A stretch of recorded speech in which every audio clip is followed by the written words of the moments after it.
known for his really strong Azir play, which he was able to show up with at Worlds. Well, let's see what Midbeast and Triple can do. If they go further, their donation is going to be going to the Rainforest Rescue. It's an environmental organization and charity. They already know who's going to be getting their minimum 10K, and they want to earn a little bit more. We're going to pick some bans, so now we need strategy, Azael. Now we're going to change the tone just a little. We assume Caps and AlexelCapo may theoretically have an advantage, but after Caps' 80 carry performance, I'm not as confident, all right? He was doing great in the early game. He's off-roll. You're going to flame him like that? I am. Okay. And that's also because Brand has just been banned out. So at least one of the guys that you were expecting could work with Demolish, plus Akali, Bard, and Teemo on the other side. Triple and Midbeast, they seem a bit blasé about this. They're quite chill. Yeah, I feel like the bans probably matter a lot less than the picks here. You don't really know what these guys are going to come out with. I think half the teams don't even know what they're going to come out with. They're just probably going to wait till the last moment and do select it. But some of the most powerful kind of AP supports, it seems like, is what this European team is banning out. Dark Harvest Brand, super popular these days, played down in the support. And Vel'Koz is also one of the stronger AP supports. It would be pretty cool if we did get to see another Nico game. Obviously, Nightblue just did show it off. And AlexelCapo going to go with Zyra, which is, again, another champion really strong with Dark Harvest. You can play it, proc it with those plants. Very frustrating to go up against. Think about the stun and the roots combination between Zyra and Nico. So if anybody on the side of Midbeast or Triple actually line up, that's going to be tearing. They're going a little bit more of a poke strategy. So the Zoe plus the Jhin, if this does get locked in, a little bit more of also long-range CC, and then just combo them down. I think I prefer what AlexelCapo and Caps are doing. Yeah, maybe easier for them to kind of pull it off. I do think that their shove should be quite powerful as well here with Zyra and the Nico. But as you say, Jhin plus Zoe is pretty frightening, and if you do ever get caught by a Sleepy Bubble Trouble, you can easily root out of that with the Jhin. The combos there could be very, very powerful, and there's a tremendous amount of long-range pokes. So the Zyra and Nico, both really squishy champions, they're going to have to be pretty careful here because one misstep may mean you get popped. I would like to see them investing in boots, everybody early, because I think it's going to be so important. Dodge those skill shots. Get those blue suede shoes on. One of the things that's going to be interesting, and I forgive me, right, viewers at home, our league ops and our team that planned this event gave each of the duos a unique nickname. Okay. Now, AlexelCapso, it's not the most original when you've got AlexelCapo and Caps, but I quite like on the other side, Triplebeast for Midbeast and Triple. Triplebeast is a pretty good name. Triplebeast That's is actually just a straight up good ID. That is a badass name. We're going to have to see. But every time we look at the shot, though, Caps is just throwing down, like, he's ranting at Axel. He's like, this is what we're going to do. Here's the strategy.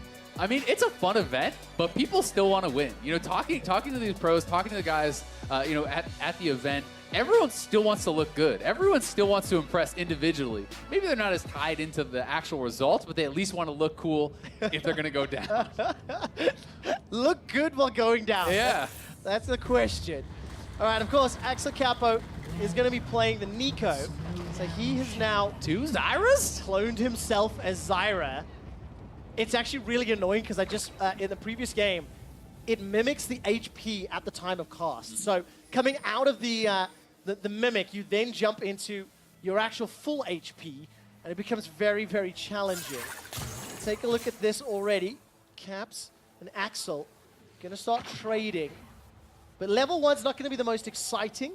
Yeah. Yeah, I mean, Zyra can do some poke, if you are gonna start Q. It looks like he actually started his W. W is not really going to do anything for him at all. So I think that's actually just a miss skill there, unfortunately. But see what I mean? At level 2, you will be able to have that plants. That's it. And of course, I was actually baited by the Mimic earlier. Cap playing the Nico, Axel on that Zyra. For a platform, can't forgive that misstep. Maybe they were going for vision. Maybe there's a strategy. I'll give them a benefit of the doubt here. Yeah, they could be playing it just to kind of have it as like a pseudo ward, as you say. And, the push, though, certainly, with the W start from Zyra, is going to go very heavily over to Jhin and Zoe. And you can see they're just going to be fishing for poke. They're going to be looking to kind of shove in, maybe get early level 2 here, and try to see if they can catch it. Yeah, and of course, if you are looking at that scoreboard going, this looks a little bit weird, because this is on the 1v1 and 2v2 map, CS is tracked up in the top of your scoreboard, as well as the kill count and then the respective gold.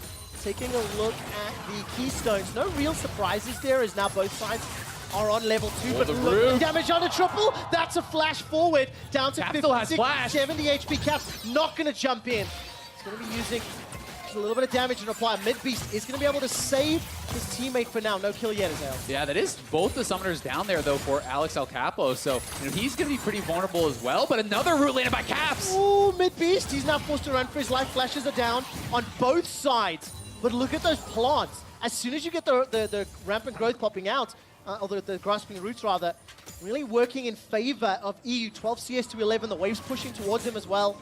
So they're going to have a CS advantage of this. Yeah, they definitely are. And we are seeing, a couple comments. We saw the Zoe is going to be playing with Aerie, so a lot about the poke. Yeah. They're not going to be going Dark Harvest. It did just get nerfed on 8.24, which is what we're playing on. And they're not really necessarily going to have time to kind of stack that up. So people are going more into Sorcery.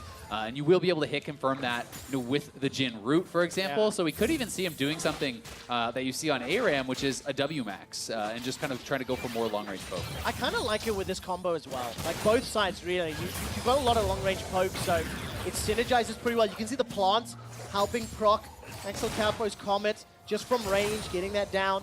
24 CS to 13. Remember the conditions. Get to 100 CS, get 2 kills.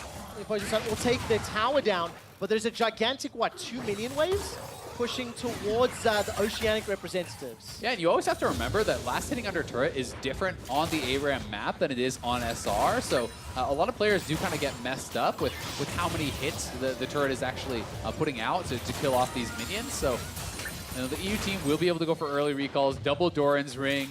You're not necessarily going to see people building towards full items. Doran's are just so efficient, as a standalone item that's going to be a really powerful buy. And the fact that they both went for the mana biscuits means they don't necessarily have to invest as much into those health potions. Yeah, definitely working out. And of course, we talked about those minion waves. Now that there's a full wave catching back into the EU reps, this will just give them a 6 CS advantage if they hit all 6. They miss 1 or 2 just. The siege cannon goes down as well. That's a little unforgivable for players of this caliber. I'm going to call it out. That's how we're starting. Flame them, quick shot. Okay, get comfy. I mean, maybe at 6, I prefer the Nico Zyra combo to that of the, Jhin plus Zoe. But 1 CC and a curtain call, that might just be enough of the squishies. Yeah, I mean, I'd say if you could hit a root from either the Zyra or the Nico, that is going to hit confirm the other root. Yeah. Then you can have a Zyra knock-up ult into a Nico ult. That all-in is crazy. But at the same time, Zoe post 6 hits 1 Sleepy Bubble Trouble. You have the Jhin ult opening up, and that can be pretty scary too. But you can... Oh, there's the root landed! 1! Could be both! Second kill! That was... I wasn't even ready for that. But it's exactly what we talked about. The chaining CC. AlexelCapso takes down Triplebeast. And they just stack it up. The Tangle Bobs and Tangling Roots in the story. Ended just like that. I mean, Caps was on point, hitting those roots, and AlexelCapso there for the follow-up. Nails the root right out of it. I thought they were going to get 1 kill there, but they just cleaned them both up and ended it really quick. All right, take a look at the CC. Caps throws out the Bobs. That's the first root. Then the double root from Zyra actually coming through. Sick root there from AlexelCapso. Yeah, really nicely done. Surely Nico gets banned now. Surely. or maybe all Is the camp? It's too busted? Maybe everybody backstage is like, okay, we're going to let it through. And the